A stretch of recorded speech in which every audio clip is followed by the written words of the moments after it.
Malapit ng maghapunan pero hindi pa rin bumabangon si Bianca. Nakatitig lang siya sa kisame habang nag-iisip. Akala niya noong umalis siya sa mansyon nila, mamimiss niya ng gustong mga luhong nakasanayan niya. The designer clothes, the expensive shoes, and the latest gadgets. Akala niya ay mamimiss din niya ang hustle at ang bustle ng events, tulad ng fashion shows at promotional parties, kung saan siyang organizer. Pero nagkamali siya. Ang hirap naman yatang paniwalaan na totoong masaya siya. Nagpasya na siyang bumangon nang magsimulang magreklamo ang tiyan niya. Paglabas niya sa kwarto kaagad siyang nagulat dahil sa flash ng isang camera. Kinusot niyang mga mata. Pagmulat niya nakita niya si Noah na hawak-hawak ang isang itim na camera. Nakangisi ito sa kanya. Bumuntong hininga siya. She was going to act mature. Kahit na naiinis siya, hindi na niya papatulan ang pangiinis nito sa kanya. Umakto siyang hindi niya ito nakita at dumiretso sa kusina. Binuksan niyang refrigerator at kumuha ng isang pitchel. Iniiwas pa rin ang tingin kay Noah. Inilagyan niya ng tubig ang isang baso at uminom. Parang nagulat naman ang binata sa inakto niya. Usually binabato na niya ito by this stage ng kung anong bagay na mapulot niya. Hawak-hawak pa rin ang kamera. Sumunod ito sa kanya sa kusina. Tumikim ito ng malakas. Nang hindi pa niya pinansin ito, umubo ito ng ilang beses.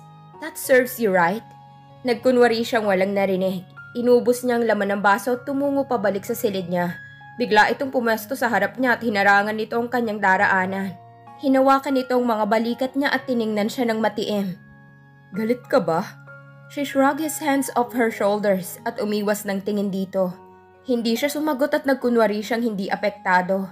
Deep down natutuwa siya at halos hindi na niya mapigilan ng mapahalakhak. Mula pagkabata ngayon lang naging concerned si Noah dahil hindi niya pinapansin ito. Ano bang nakain ito at mukhang hindi siya matiis nito ngayon? Tumikhim uli ito. Bumukas ang bibig nito pero walang salitang lumabas. Lalong nahirapan si Bianca na pigilin ng tawa. Was he really trying to apologize? Parang hindi ka panipaniwala. Hindi siya nagsalita. Hinintay na lamang niya kung anong sasabihin o gagawin ni Noah. Nag-e-enjoy siya habang pinapanood ito na animoy lumulutang sa dagat na walang life jacket. Bianca, simula nito. You're what? Taas ang kilay na tanong ng dalaga. I'm incredibly handsome. Buong yabang na pahayag nito. You're hopeless, Noah. Aniya, who was she kidding? Si Noah mag-a-apologize? Nahihibang na yata siya dahil kung ano nang naiisip niya. Gaya ng dati wala pa rin itong pakialam kung masaktan man ang damdamin niya. Kailangan maturuan ito ng leksyon. Nilampasan niya ito at tinungo ang pinto ng silid niya. Nang hawak na niya ang doorknob, nagsalita ulit ang binata. Bianca, I'm sorry. Anong sabi mo? Hindi ko narinig. Nakatalikod siya rito kaya pinayagan niyang sarili ng umiti. Abuso ka na. Aburidong sabi nito. Whatever. Aniya, binuksan niya ang pinto at humakbang na papasok. Ilang segundo munang pinalipas nito bago magsalita ulit. Sorry na. Parang napipilitan ka lang yata eh. Hinarap niya ito habang hinahanap ang senseridad sa mukha nito. Ako, si Noah Sebastian, ay buong pusong humihingi ng tawad kay Bianca Legaspi. Exaggerated na pahayag nito. Itinaas pa nito ang kanang kamay na parang sinasambit nitong panatang makabayan. Natawa siya sa itsura nito. Ang OA mo. Magbihis ka na, may pupuntahan tayo. Nakangising utos nito. Kaya pala ang bait ng lalaking ito, may kailangan kasi. Nadismaya si Bianca sa sinabi ng kababata. Akala niya concerned ito dahil hindi niya ito pinansin. Yun pala nag-apologize lang ito dahil magpapasama ito sa kanya kung saan. Kailan pa ba siya matututo? Pagdating kay Noah parang nagmamalfunction ang isip niya. Oo na, sabi na lang niya. Pumasok siya sa kwarto at nagbihis. Hindi siya naglagay ng makeup at hindi rin niya inartehan ng buhok. Inalis niya ang t-shirt at pajamas at sinuot ang isang orange tank top at maikling green shorts. Hindi niya pinag-isipan ng isusuot. Mag-aaksaya lang siya ng panahon kung gagawin niya yon. Hindi mapapansin ni Noah kahit magsuot pa siya ng trahe de boda sa harap nito. Paglabas niya sa kwarto, tumayo kaagad si Noah mula sa pagkakaupo nito sa sofa. Hinagod nito ng tingin ang kabuuan niya at umasim ang mukha nito. Magpalit ka nga. Mukha kang karot. Walang ideya si Bianca kung saan siya dadalhin ni Noah, pero wala rin siyang balak magtanong. Porke orange at green ang suot niya, hindi ibig sabihin mukha siyang karot. Isa pa wala itong pakialam kung ano man ang suotin niya. Hindi naman itong bumili ng damit niya at hindi rin niya pinakikialaman ng mga isinusuot nito. Sa sulok ng mga mata niya, nakita niya ito na nakatuon ng atensyon sa pagmamaneho. Lutang ang kagwapuhan ng binata sa suot na pulang polo shirt, itim na jacket, jeans at sneakers. Lalo siyang nainis. It did not help that Noah looked good in almost anything. Marahil ay gwapo pa rin ito kahit garbage bag lang ang suot nito. Umuusok na yung ilong mo. Nito makalipas ang ilang minuto. Hindi ka narinig ng karot. To her consternation, bigla itong tumawa. Hindi ito tumigil sa katatawa hanggang sa namula ang mukha nito. Hinampas pa nitong manibela habang humahalakhak. What's so funny? Nakasimangot na tanong ni Bianca. Para kang bata. Nito, biro lang yun. Hindi siya nakasagot dahil dumaan ang sasakyan sa isang magarbong gate. Hindi nagtanong ang security guard sa entrance kung ano ang pakay nila. Nang malampasan nila ang gate, isang mahabang driveway naman ang binaybay ng sasakyan. Punong-puno ng mayayabong na puno ang bawat gilid nito. Sa unang tingin mukhang walang katapusan ng driveway, pero unti-unti rin niyang natanaw ang 4-story mansion sa dulo nito. Mukhang pamamahay yun ng isang hari. It looked like something out of a fairy tale.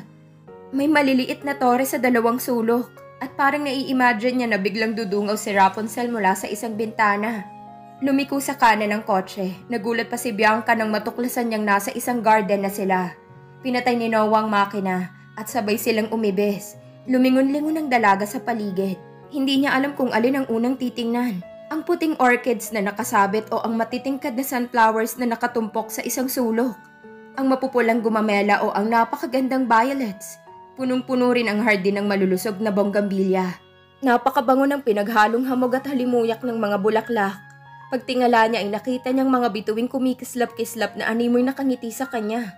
The moment was perfect.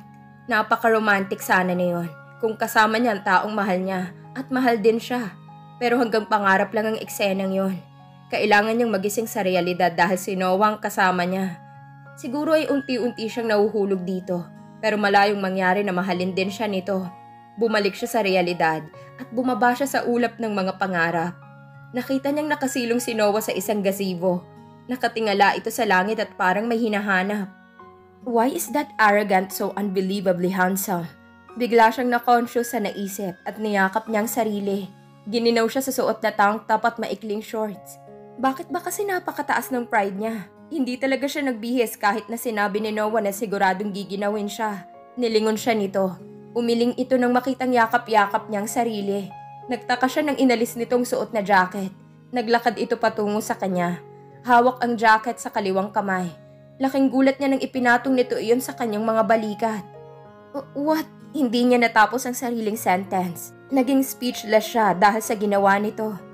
Giniginaw ka. Nito. Humakbang ito palapit sa kanya hanggang sa kaharap na niya ito. Inayos nito ang pagkakalagay ng jacket sa mga balikat niya. Ang tigas kasi ng ulo mo. Ba't mo ko dinala dito? Pag-iiba niya sa usapan. This is still a part of my apology. Ngumiti ito sa kanya. Inakbayan siya nito at iginiya palapit sa gazebo. Nagsirko ang puso ni Bianca. Daig pa ng pagtibok niya ng ingay ng kulog. Halos hindi siya makahinga at hindi niya napigilan ang ngiti na sumilay sa mga labi niya. May meteor shower kasi ngayon. Patuloy nito. Mas magandang panoorin dito sa gazebo. Kaninong property ba to? Pag-aari lahat ito ni Marcos. Ani ni Noah. Sumandal ito sa isang kolum ng gazebo habang nakatingin sa kanya. Pinayagan niya akong dalhin kita rito. Huwag ko lang daw isama si Luis. Tumawa ito ng mahina. Mga pasaway talaga yung mga kaibigan ko. Pero masaya naman silang kasama. Aniya, sumandal din siya sa isang kolum na kaharap ng sinasandalan nito. Ako, masaya ba akong kasama? Tanong nito. Ikaw? Natawa siya. Isa kang napakalaking sakit ng ulo. Sakit sa ulo pala ha? Tumawa si Noah mula sa pagkakasandal at lumapit sa kanya. Nang magkaharap na sila, nagsalita ito ulit. If I know, in love ka na sa akin. Napalunok naman si Bianca dahil sa pagkakatitig nito sa kanya. Naging blankong isip niya at hindi siya nakaisip ng isasagot. Mabuti na lang at nagsimula ng meteor shower. Mag-wish na tayo. Sana magkaroon ng happy ending ang love story namin ni Noah. Hiling ng dalaga. Napakaganda ng mga bituing nag-uunahan sa pagbagsak sa langit. Lumiwanag ang kalangitan at hindi mabilang ni Bianca kung ilang falling stars ang nakita niya. At that moment, wala siyang pakialam kung napaka-cynical ni Noah pagdating sa pag-ibig o mukhang napaka-imposible ng hiling niya. Masaya siya dahil itong kasama niya. Hindi niya makakalimutan kahit kailan ng taong ito sa ilalim ng gazebo. Wish. Kunot noong tanong nito. Huwag mong sabihing naniniwala ka pa sa wish-wish na yan. And why not?